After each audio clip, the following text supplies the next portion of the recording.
Hey, everybody who's joining. Nice to see you. I see Destiny. I see Sundas signing in. Hopefully, we'll have a few others joining for tonight. My name's Logan, and welcome to this GRE Free Prep Hour. If you haven't done one of these before, it's an hour, and it's going to be me talking about a particular aspect of the GRE. I'm going to be focusing on a particular type of reading comprehension question over on the verbal side of the exam. And we do a couple of these every month, and then they go up on YouTube after that. There's a huge playlist with tons of these. And every time I do one, I try to look for a topic that either we've never done or we haven't done in a long time. And one that we haven't done in a few years is overall this focus on logic-based reading comprehension, which is actually about 10% of the verbal side of the test on most sections. So I thought that it might be a fun one to do tonight. It's also one of my personal favorite topics because what we're going to be doing is basically putting on a little bit of our detective hat, doing this, basically thinking of hypotheticals, by which I mean, alternate explanations. Why might something be happening? Why might something not be happening? And actually getting to use our imagination a little bit more than we do on some of the other reading categories of the test. So I would love to hear from y'all. You should have a chat place where you can submit things either to me or to everybody who's here.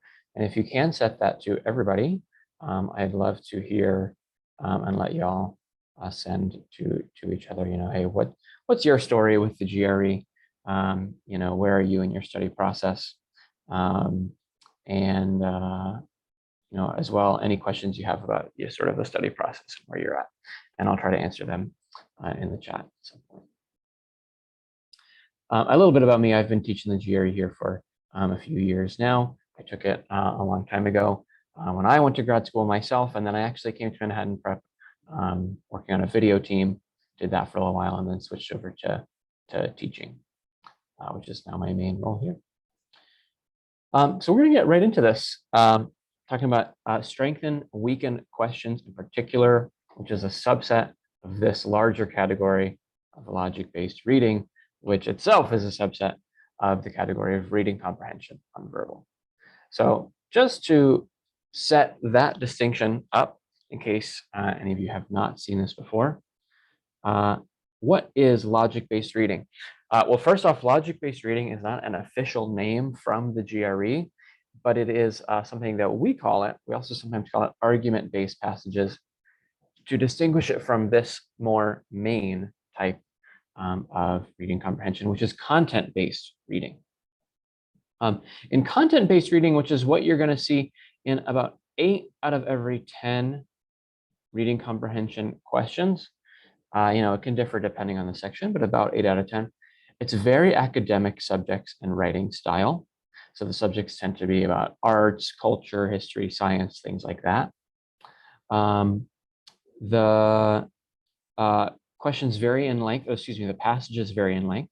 They can be one short paragraph, they can be a few longer paragraphs every once in a while. And corresponding to the length of the passage, you'll get either just one question or you sometimes get 3 or 4 questions.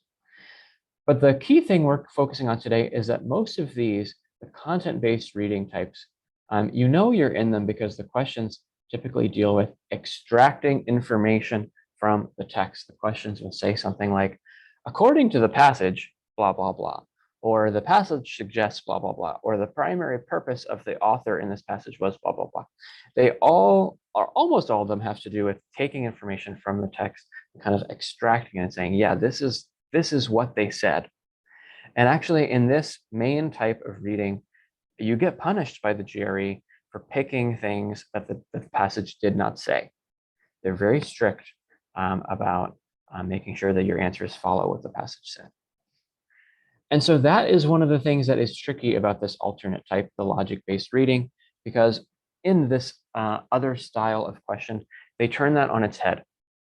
And they're very often asking you about stuff that was not in the passage.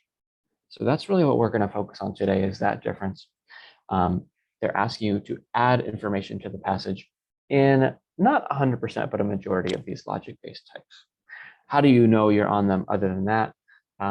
I called it more practical. You could also call it more personal. These can sometimes sound pretty academic, but they tend to be a little bit more like real world situations in many cases. They are always one paragraph that tend to be short. They're always just one question. The main way to identify them is by looking at the way the question is phrased. If you're not sure at all, the way the question is phrased will tell you that it's a logic-based question. I'll show you examples of all those in a minute. But again, what we're going to focus on tonight is not exactly the stuff about the length or the writing style or anything. It's about that suddenly you have this room to imagine a little bit. They might, for example, what we're going to focus on tonight, strengthen and weaken, they might make an argument. And actually, by the way, that's the most important other thing that I did not put in this list. Let me add it here, is that also these make an argument. They're trying to convince you of something in most cases. And they're usually going to announce what they're trying to convince you of very clearly with a word like therefore, blah, blah, blah, or in conclusion, blah, blah, blah, something like that. You still get arguments over here sometimes. So it's not that content-based passages cannot make arguments, but logic-based passages will make arguments almost every time. And the question will be about the argument itself. And the question will give you room to imagine a little bit. They'll say, which of these, if they were true, would have the following effect on the argument? Let me show you some examples. All of these are examples of logic-based questions. And you see that phrase that I just mentioned. If true, if true, if true. Not all of these have them, but many of them do. And even the ones that don't, you can sort of see by the way the question is asked that the information in the answer choices might be brand new, fresh information, totally new factors that were not discussed in the passage. And again, that's a total twist on most reading comprehension where you have to stick to what the passage said very, very specifically. Quick look around these question types, only a couple of which we're going to focus on tonight. These words highlighted in blue kind of tell you the type of argument-based question. What we're going to be focusing on tonight are the strengthens, and this doesn't use the word weaken, but we would call this a weaken question, casting the most out would be weakening the argument. Other times they'll ask you, hey, just like what would help us get more information in order to decide if the argument is good? Sometimes they will actually highlight sentences and ask you about the structure of the argument and what role those highlighted sentences played in the structure. And actually, if you go check out the YouTube playlist of these free prep hours from a few years ago, a colleague of mine, Kat, did a lesson all about this type of sort of argument structure. Sometimes you have to explain something surprising. So sometimes they're actually going to give you a set of information that doesn't make any sense. And you're going to have to think of something. Again, you're going to imagine something that would help make it make sense. And then this one, we actually are going to look at the end of tonight, a tough question involving assumptions, because assumptions are a little bit like strengthen and weaken questions with a twist, where you have to find something that the passage did not say that would nonetheless be very, very impactful to the argument, if it's true or not true. So what we're going to focus on, we're going to look at a few passages tonight, and we're going to sort of, in each one, dig deep before we even look at the questions and try to understand what is the argument, like what is the facts that make the argument what it is, and what could we add to this argument to possibly strengthen it or weaken it. As you can see here, not all, just got my caps lock reversed, not all argument passages are strengthen, weaken, but they're a good place to start if you are just honing your skills on these types of questions, because it's pretty straightforward in a strength and weaken question what you have to do. You have to make the argument better or you have to make it worse. And so practicing with this type, I think can help show you over time how the GRE constructs its arguments. And that can be very valuable as you later on tackle the other types. What we're going to be doing is following these 3 keys that I think are the sort of big steps that I go through when I deal with a logic passage. You might do a version of these yourself. This one you kind of got to do. You got to find the conclusion and the premises, especially the conclusion.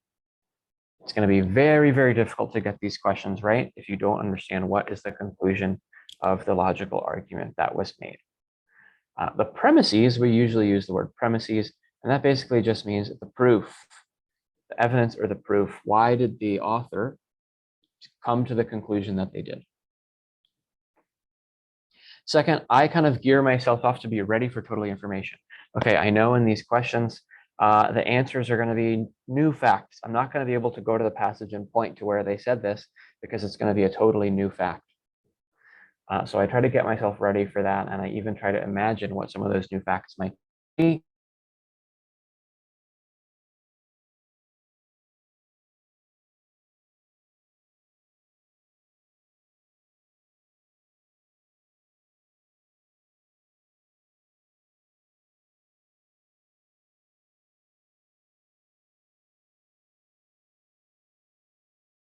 Just me, that's all right. But you also have the option to send it to everybody else. And you never know, there's probably someone else here in the same situation as you, wherever you're at in your study process. Welcome in, Mohammed. For those of you just joining, we are talking about logic-based passages tonight from the GRE, and specifically we're going to focus on strengthening and weakening arguments. Okay, so to start this lesson, we're going to get to know this passage very well. It's about lobsters, and there's a conclusion in here that we're going to analyze, and then we're going to try to strengthen it and weaken it ourselves before we go in and look at the answer choices. So take a minute and just read this passage about our friends, lobsters.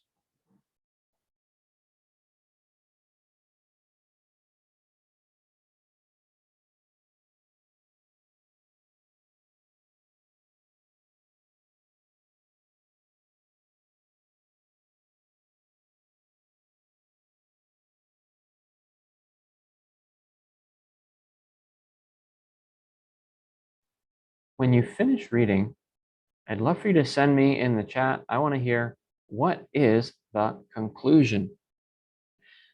I tend to put a little diagram with premises on the left and conclusion on the right, because it's kind of a cause and effect, and it makes more sense to put the cause on the left. But the conclusion is the most important part. What are they trying to prove? So tell me in the chat, what's the conclusion of this passage?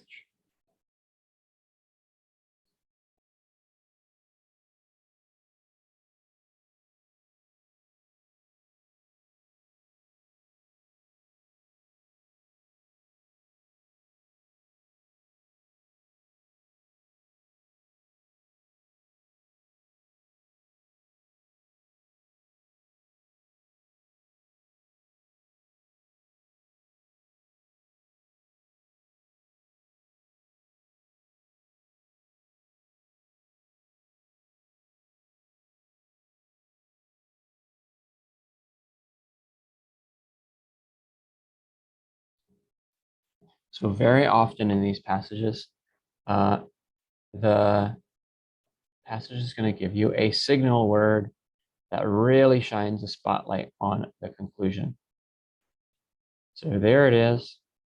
And whatever comes after a word like consequently is going to be the conclusion, because that word is telling me this is the big ultimate point of what this author is trying to say. So I'm just going to copy that over and say the conclusion is the, really I'm going to focus on that second part.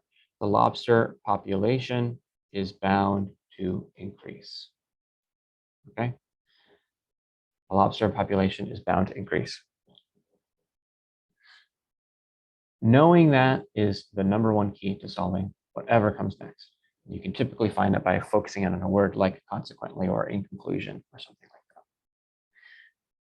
that. Can any of you tell me in the chat any of the premises? So this would be the facts that support the conclusion. There might be several, and it's often most of the rest of the passage besides the conclusion. So what are some specific ones that you guys see here?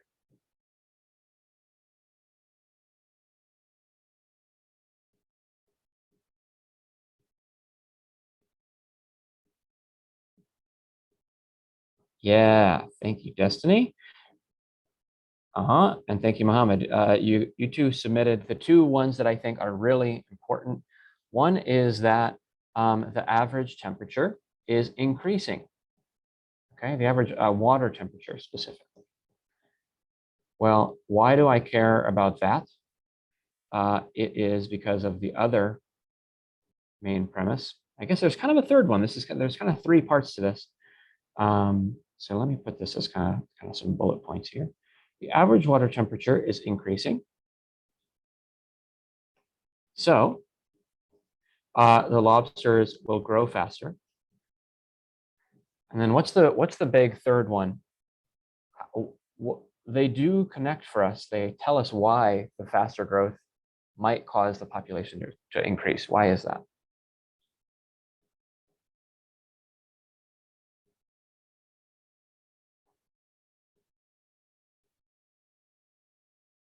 If they just grow faster and they just become adults sooner, I don't necessarily know that means that there are going to be more of them. But yeah, Destiny, you spot it. No longer vulnerable to predators, specifically cod, which is a type of fish that apparently hunts these poor baby lobsters. If they grow faster and they become adults more quickly, then there's a much shorter period of time within which they can be eaten by those cod. So packed in there, we have all this good info explaining the reasons why they believe this conclusion. Awesome. Well, that seems like a pretty good argument to me, but I want us to try to challenge it. I want us to try to both make it better and make it worse. I want us to think of things that would make this conclusion more or less likely.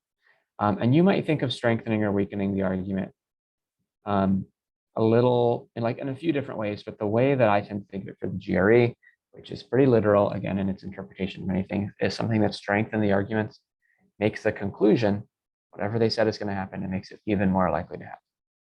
Whatever weakens it makes the conclusion less likely to happen. Maybe something else is going to happen instead. There's only one cautionary tale I want to tell you. The GRE will not weaken arguments by saying the original premises aren't true. So in real life, if you're having an argument with someone, a lot of the time you're going to argue against them by saying what you just said isn't true. That's not what's going to happen here. They're not going to say, actually, lobster larvae don't grow faster in warm water. They're not going to undo themselves like that. And that's part of why all the answers will often be new information, okay? Because they're not just going to undo the old information. They are going to add new information that makes the conclusion better or worse. All right. I want to hear some stuff in the chat of possible new facts that will make the conclusion more or less likely. So Mohammed, I think what I see in there from you, strengthen warmer water causes the increasing size of the lobster. Yeah, that definitely is true. And it does make the argument more likely, but it's kind of what they already said. And what they're going to put in the answer, this is part of what we said at the beginning before you're able to join. The reason these questions are tricky is because they switch the pattern. Suddenly, the answers are new pieces of information instead of information that we already have. Destiny, I like that one. for strengthening. The warmer water causes the population of cod to dwindle. Causes cod population to dwindle, meaning to basically diminish and maybe go to almost zero. Well, why would that strengthen the argument? Because it would mean that there's even less reason for these lobsters to be getting eaten. Not only are they less likely to be eaten because they're growing so fast, but they are there are less of the predators around to take advantage of maybe that short window that exists to eat them. Awesome. What about weakening? What about weakening? Is there anything we can think of that would perhaps damage the lobster population?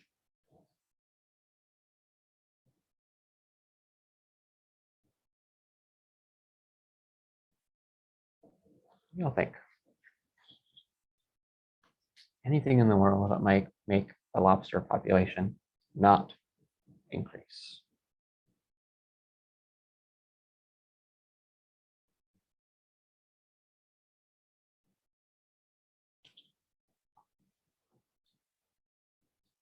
Sometimes, by the way, while y'all think about that, I like to literally ask myself, on a tough question, I will literally do this. I'll say, okay, if I'm supposed to strengthen it, what I'm going to do?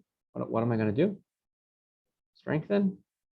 I want more lobsters. Warmer water causes cod population. Weaken. I want less lobsters. One thing I can imagine that might cause less lobsters is pollution. Maybe a new pollution source is harming lobster reproduction. I don't know exactly what it might be. Destiny, I like the one you just submitted as well. Humans catching lobsters, or really any other new predator. Could be sharks, could be, I don't know what else eats lobsters, maybe other fish. Yeah, anything like pollution, like humans catching the lobsters, that will actually cause that lobster population to go down. And it's totally fine if it's a new piece of information. I want to show y'all one trick to think about before we move on, and I actually show you the answer choices, because we've got really good strengthen and weaken examples here. And this little black space down here, we're going to go into sort of opposite day. Another thing that might strengthen the argument is to say there is no new pollution source. Now that's kind of weak. That's not a great way to strengthen the argument. But I do want to point out that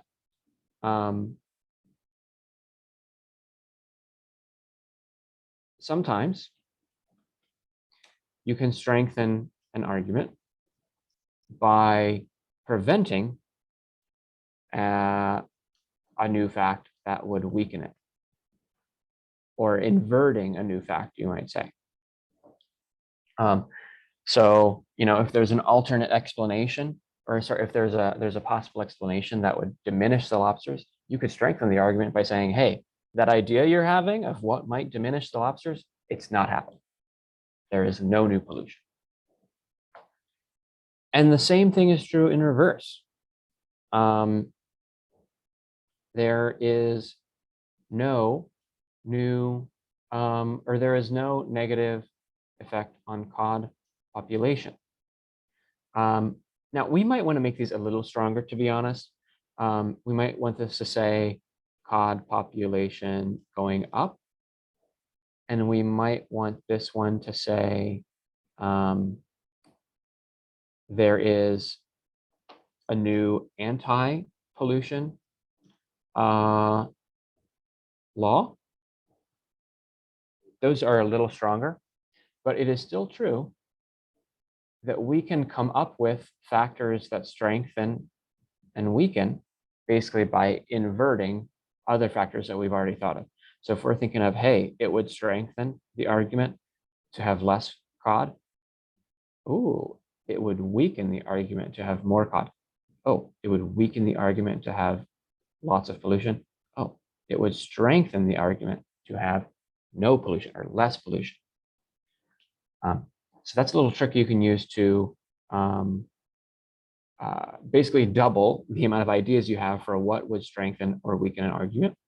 And that can really come into play when you actually get into the answer choices, which we're about to do, because on some questions, the correct answer does have to do with, canceling out an argument that the other side might have, instead of presenting a new, like a supporting fact itself, canceling out an alternate explanation. Well, enough talk. It's more helpful to explore these things through actually trying them. So what we're going to do here is look at the actual answers. Here's the 5 answer options for this question.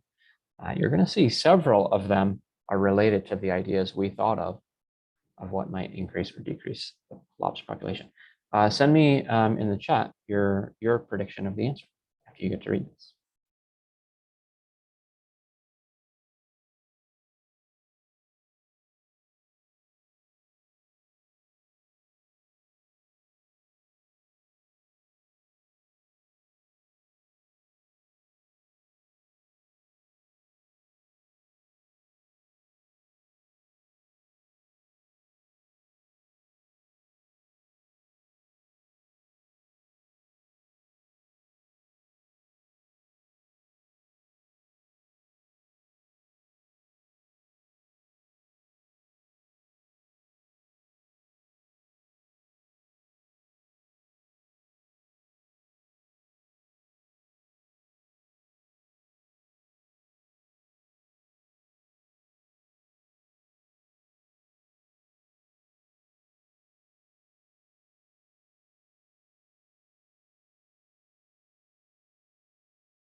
Send me your vote when you've got one for the answer here. And if you're not sure what you want to pick, you can send me information about some stuff you definitely would not pick, some of the answers that you would eliminate.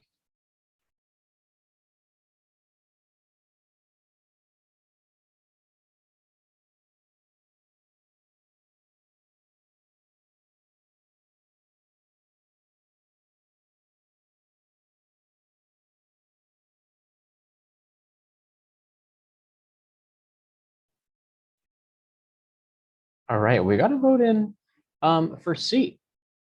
It's our first nominee, we'll call it. I'm just going to put a little dot there. We're at least going to consider that one strongly. And we got to vote in for D as well. It is one of those. So I'm going to start going through these from A to E and talking a little bit about how I would analyze them. And I'd love to hear y'all's thoughts in the chat as we go through. Okay, A, there are indications that in recent years, the fishing fleet operating off the coast of Falkland, immediately I'm like, I remember thinking about what if the humans were catching the lobsters, has been taking cod at an unsustainably high rate. This one is trying to trick me by making me think about the fishermen who are taking those poor lobsters, but then it switches it at the very end. It says, actually, the fishing fleets are taking the cod, which would mean that we're going to get even more lobsters. And that's not what we want, because, and I didn't highlight this yet, we are weakening this argument. And I should have started with this, but that means we want less lobsters. Sorry, lobsters. We want less of you because we're weakening the argument. A gives us even more lobsters, so that's the opposite. And on strengthen and weaken questions, you're going to see a lot of opposite traps.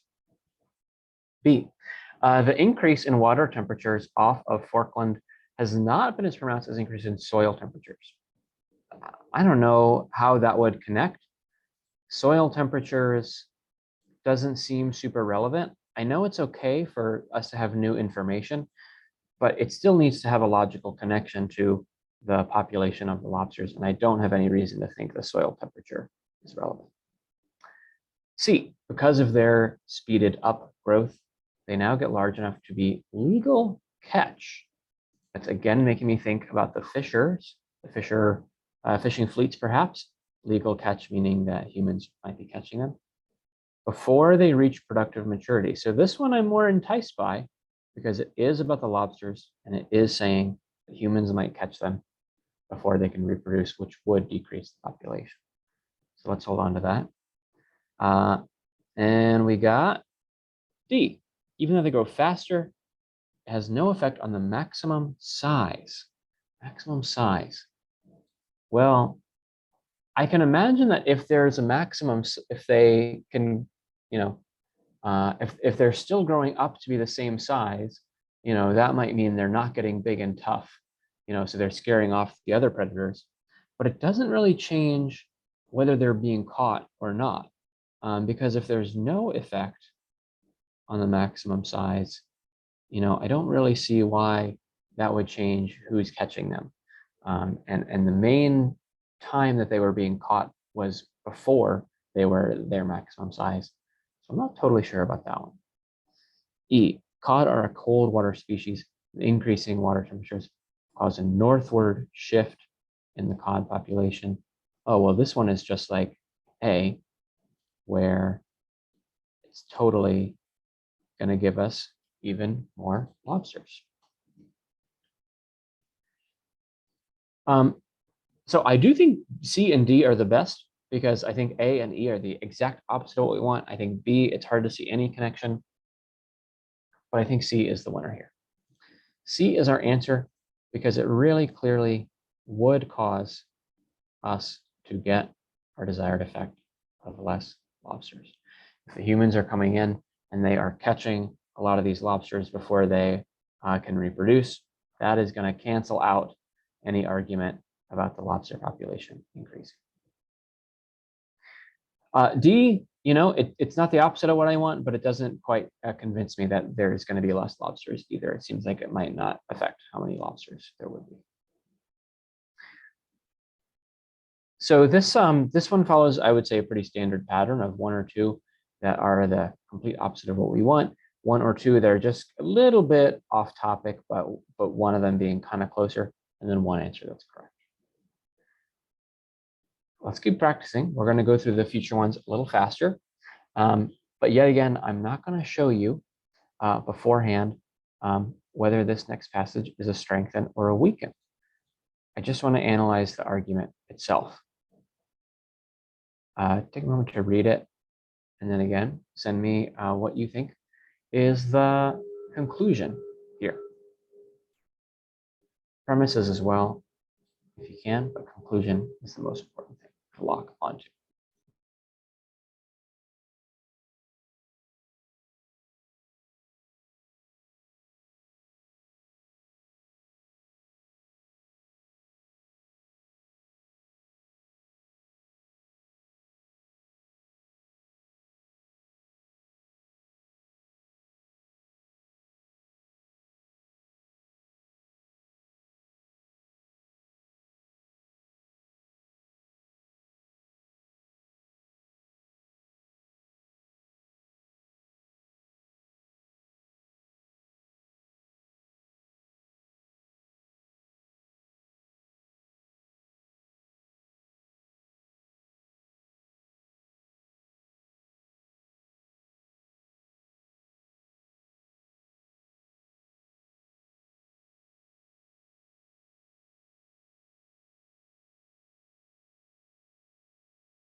I'll chime in with one thing, which is that, yes, these passages are the reading comprehension passages that are the most likely to deal with numbers This one's not too mathy. They just give us these two averages, but these are sometimes the most mathematical passages. And once again, we have a very nice phrase, as a result, which is practically screaming at us, what is the conclusion? The average number of residents per household will again surpass the number of televisions. Okay, so if I were to kind of put that in a little bit more casual words, I would say we will again have more people than TVs. Sounds like they are saying that as sort of some background information, we currently have 2.55 people per house, but 2.73 televisions. And that's a little sad. Maybe in the future we'll have more people than TVs again. But this key information about the number of people and number of televisions, that does not really support my conclusion that we will have more people. So what's the evidence this time? Where are the premises or premise? Why does the author think we're going to have more people than TVs?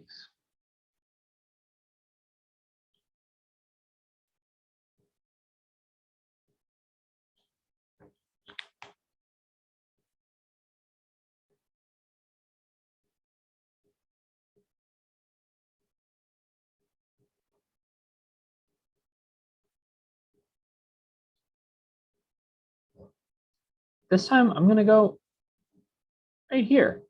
When I see a word like however, that tells me that whatever comes next is probably going to be important in some way. And it also tells me whatever comes next is going to reverse what came before in some way. So if this was kind of my background information up here, this part isn't really making an argument. It's just kind of telling me the way it is. And a lot of passages, by the way, will have background information in the first 1 to 2 sentences, where it's not really the meat of the argument. It's just getting you acclimated to the subject. The however tells me, okay, here we go. We're getting into it. Well, we're getting into the key facts. And yeah, I see it in the chat there. Thank you. TVs are becoming too expensive. We have our signal word, however. By employing such costly manufacturing process as plasma technology and flat screens, televisions are becoming too expensive. Okay. And that's really the only main evidence we have here. Televisions are becoming too expensive for the typical consumer. So I want y'all again, try to imagine what could strengthen this conclusion and what could weaken this conclusion.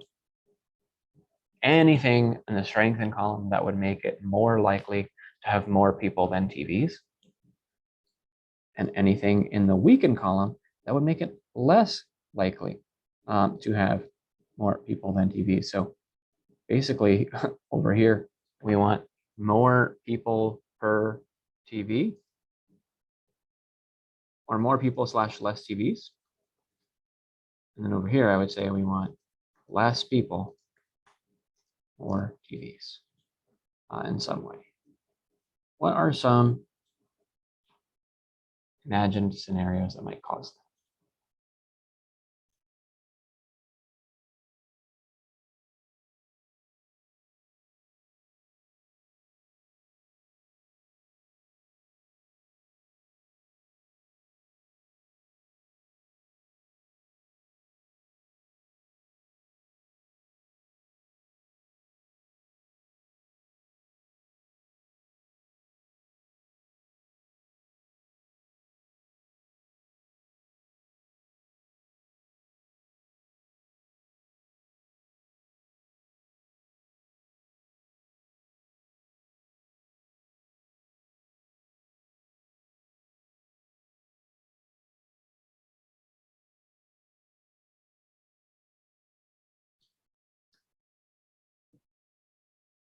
maybe if, I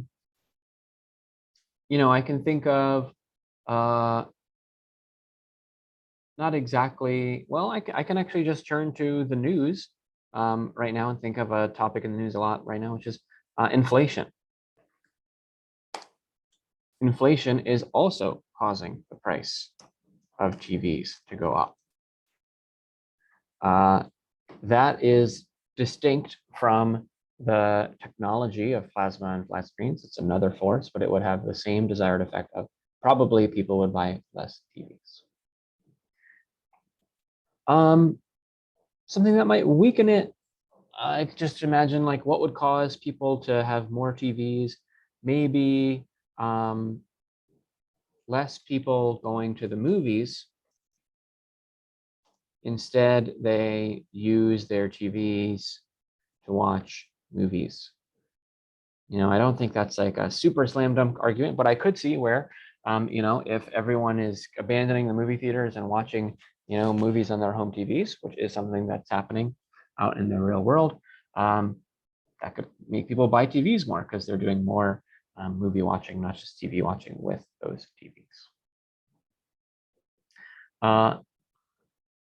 Another thing that I could think of for either one is maybe there's a lot of people coming into the United States that have a lot of TVs or have no TVs for some reason.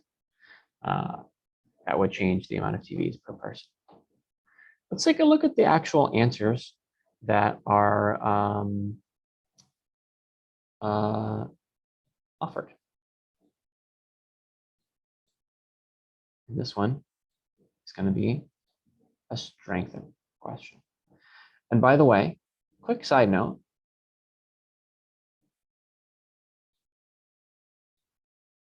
these questions are, in my opinion, where it is the most beneficial to read the question beforehand. So if you have an inkling that you are on a logic-based question, or if you just take a glance at that question and you see a word like strengthen or weaken or resolves a discrepancy, or which of these is an assumption the argument's making, one of those words that tells you which one of these logic-based types, really focus on that. Because in this question, for example, if you know that you're trying to support the argument, you can be thinking about that as you read, and it can help you out. You'll take a read through these and tell me which one you'd pick, or again, you can chat me if you're unsure and just which ones you would eliminate.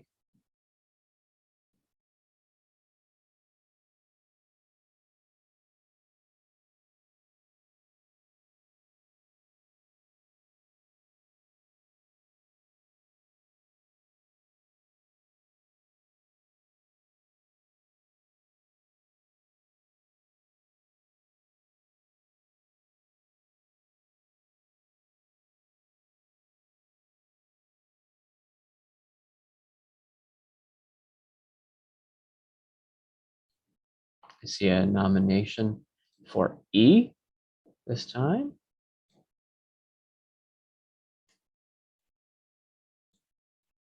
I'm going to give it another quick moment for anyone else to vote. And if you already voted, Mohammed, thanks for sending in the E vote. Tell me, what's one of the ones that you did not vote for and why? Labeling why the wrong answers are wrong can be really helpful in getting faster and preventing yourself from making mistakes in the future.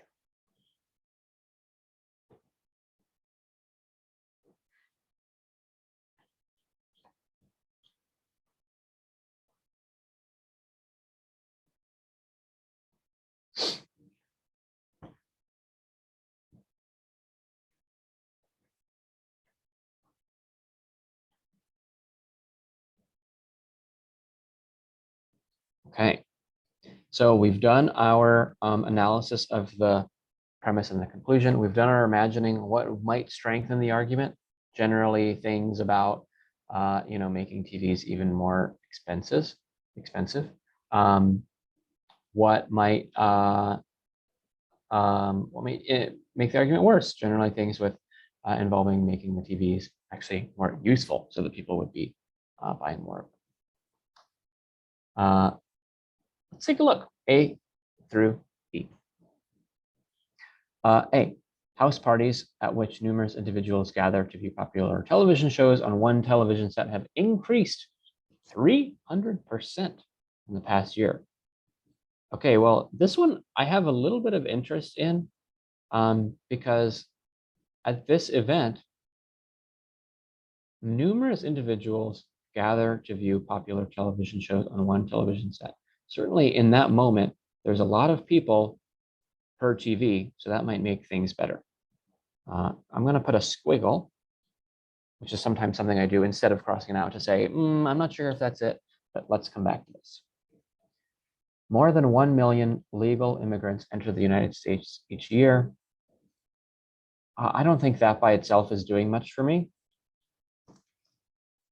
because I don't know how many TVs they have.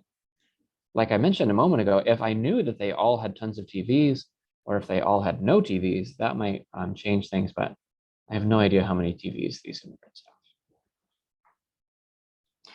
C, new devices such as video-enabled personal assistants and music players are being purchased as a primary source of information and entertainment.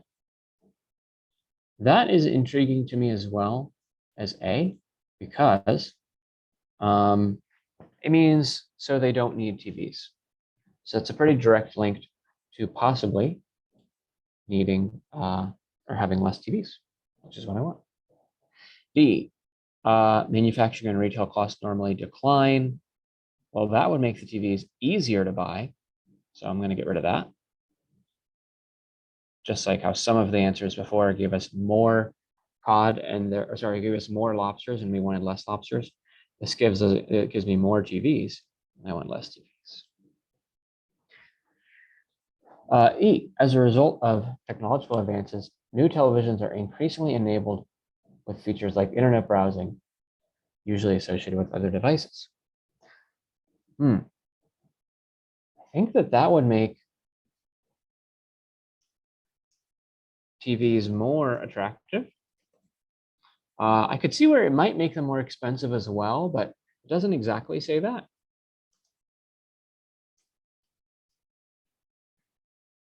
I think this one also might give us more TVs.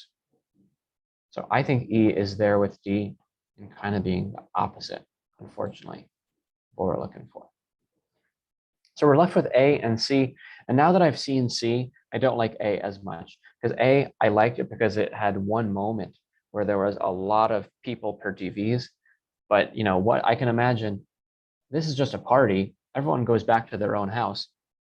There might be TVs at all those houses that everyone's going back to. So it doesn't necessarily decrease the amount of TVs per person, even though in that one moment, there's tons of people and only one TV.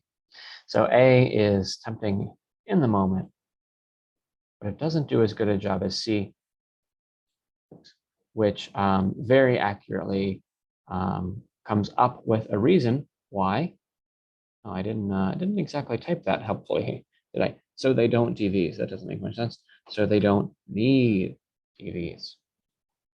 If they don't need TVs, that gives me what I want, less TVs. Because you know, what I said in my imaginary story a moment ago was, well, people need more TVs because they're not going to the movies. But we can extend that to from the big screen to the medium screen to an even smaller screen. People don't need their TVs because they're watching TV on their computer or their iPad or whatever else it may be, which I think is likely true as well. But of course, whether it's true in the real world or not, I don't really care. I just need to think logically, would it create this effect? And I think it would. So yeah, that's a strengthen question where we were looking for one that actually makes our conclusion more likely. The conclusion was more people per TV. So we're looking for something with less TVs per person. Let's look at one more. This one is about the Black Plague. Just going to pop up the whole set here. We're going to follow the same pattern this one third time. Take a couple minutes. I'll go on mute and type to me in the chat. What are maybe the premises in conclusion? And what is something that might strengthen or weaken the argument? This one's a little tougher though.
Tell me when you spot the conclusion.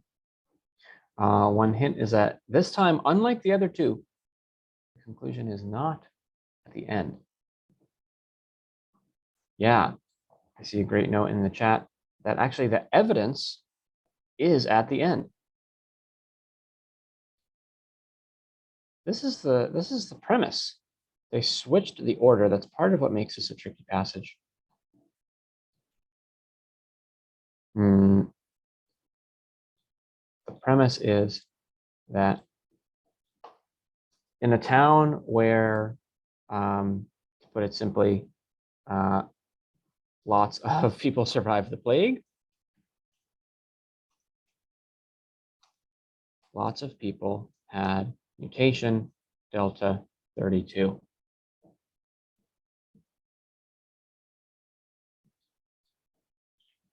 In the town where lots of people had the plague, lots of people had the mutation delta 32. And the conclusion is actually at the beginning. It's actually early on. Yeah, Destiny, thank you for submitting that in the chat. And here the signal word is researchers claim. This is not quite shouting it from the rooftops as much as the previous ones were, but the word claim, the connecting with the researchers claim. So what they claim is going to be the conclusion, that certain people survived the epidemic because they carried a genetic mutation known as delta 32.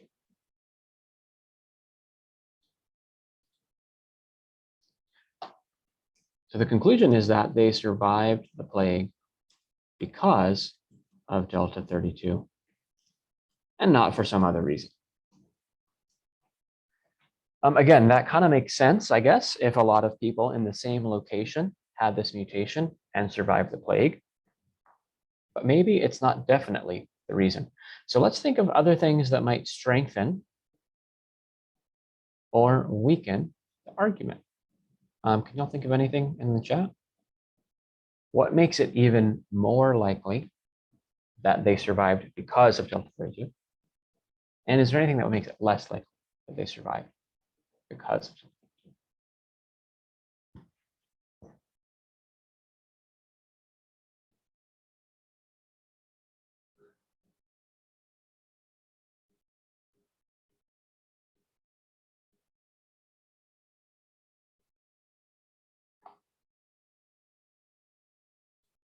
We only have a few minutes, so I'm going to try to move us forward. And,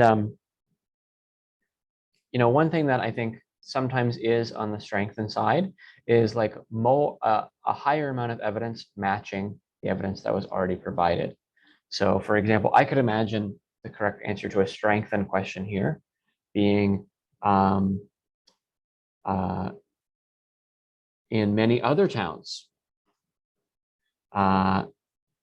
with high portions of delta 32,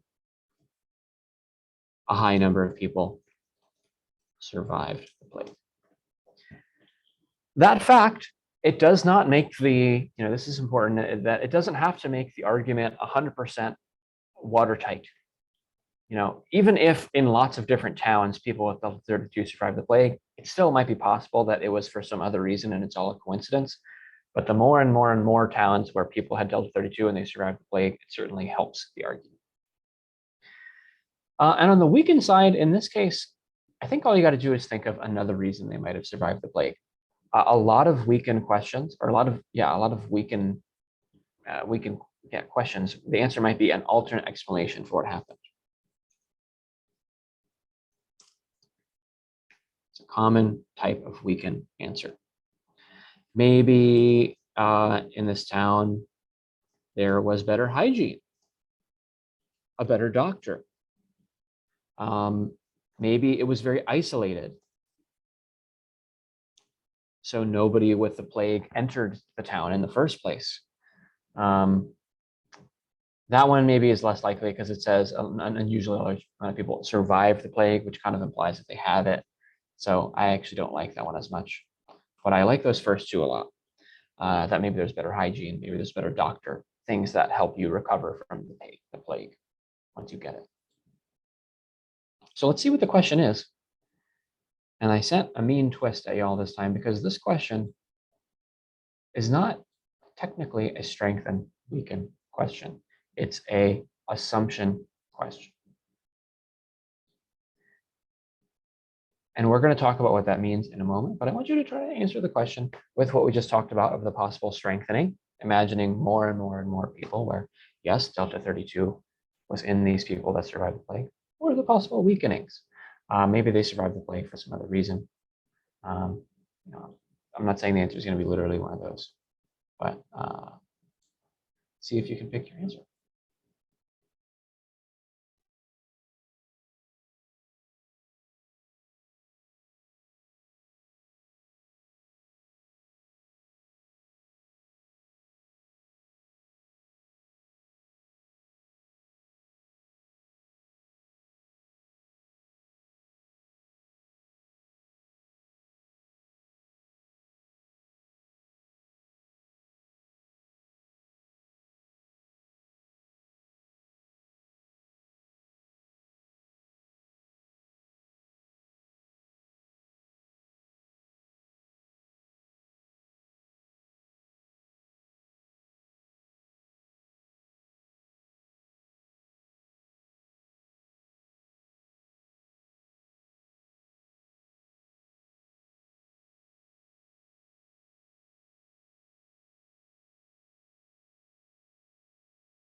It's about 9 o'clock Eastern, which is when we're supposed to wrap up. We're going to go over a couple minutes, but I do want to jump into this.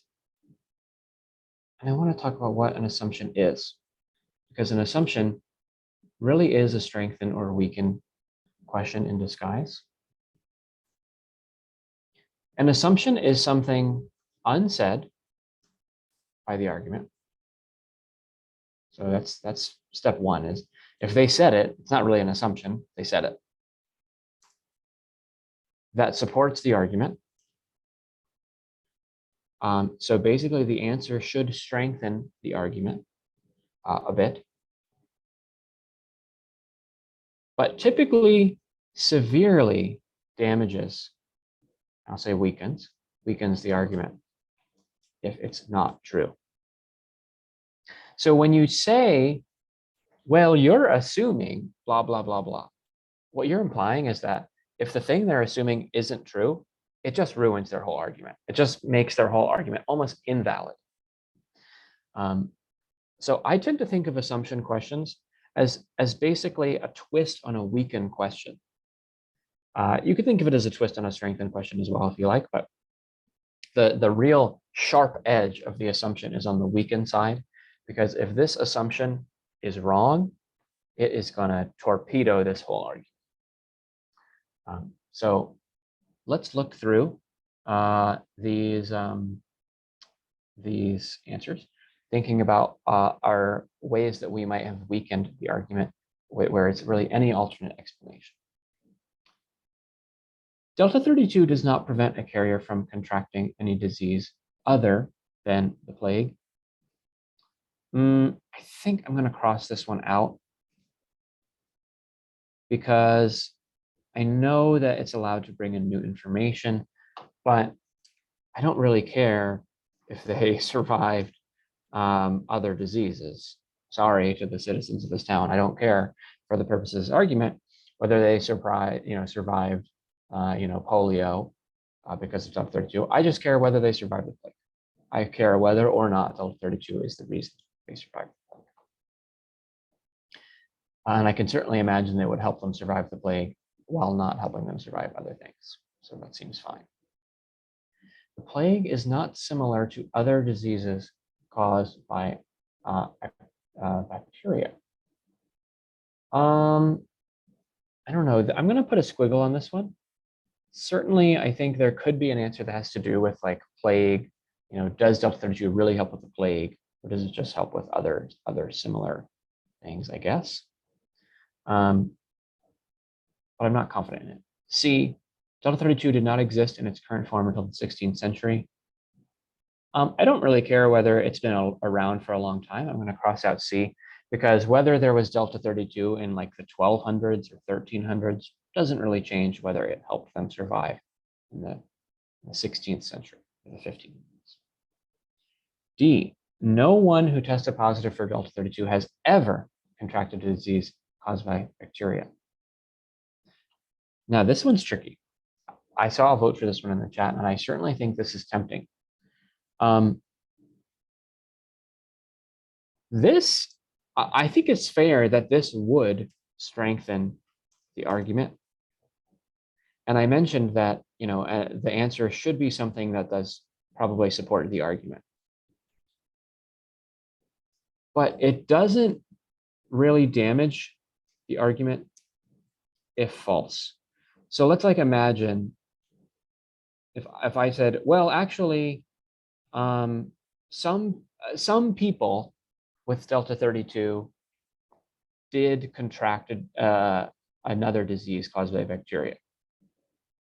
That's actually okay, because it's okay if they contract them, first of all, as long as they survive. And the fact that this requires no one ever, that's a little bit too strong. Even if Delta 32 only helps 50% of the people who have it survive, that still could mean that Delta 32 helped those 50% survive, or even if it made it extreme, 95%. Even if a few people died from the plague after having Delta 32, that's probably okay for the argument that Delta 32 helped the ones who survived to survive. So I think I'm going to cross off D because it's a little bit too extreme, especially because it says contracted. It's really okay if they contract as long as they survive. E. E is the right answer. And it's not always clear until you're well practiced at these assumption questions and this angle particularly, severely weakening. Imagine if E was not true. If this was false, the plague causes genetic mutations such as Delta 32. Wait a minute. That would mean that they didn't survive because they had Delta 32. They have Delta 32 because they survived the plague for some other reason. That would totally mess up the argument. That would basically say, hey, yeah, the people in this town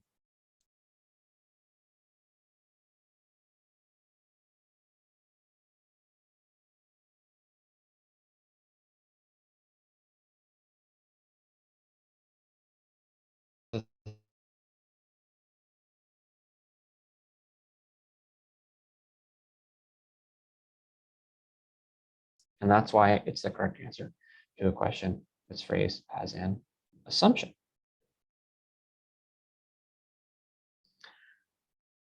This one is tricky.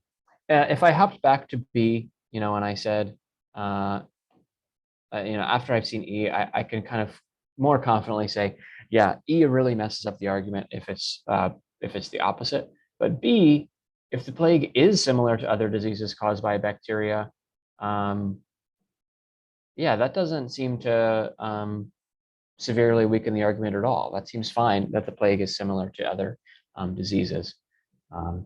That doesn't prevent Delta 32 from being the reason why they survive. Whereas E completely says there's impossible for Delta 32 to be the reason they survive because they didn't even have Delta 32 until after they survived. So E most severely weakens the argument if it's false. That's why it is the correct assumption.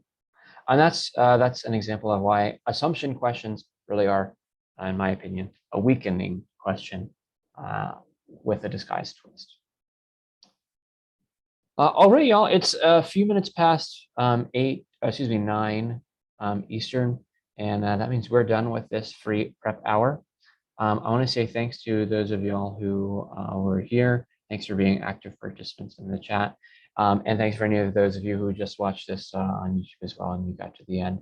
Like I said, there is a playlist with dozens and dozens of these on different topics. If you take anything away from this one, I hope you saw in those previous examples that imagining sort of the examples that could strengthen and weaken the argument was pretty valuable, because some of the stuff that we imagined, it showed up literally in those answer choices. Think about, we imagine, well, what if the fishermen are taking those lobsters? And then the answer was, yeah, the fishermen are taking those lobsters. So using that method of predicting can be pretty valuable in these logic-based questions.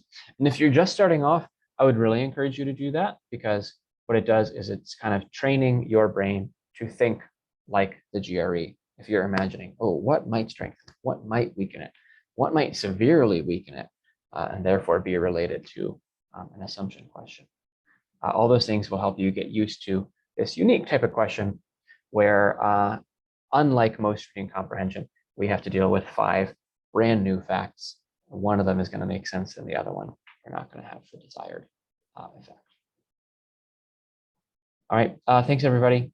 I hope you come back to some other free prep hours, and I hope you have a great Monday night, wherever you are. See you all next time.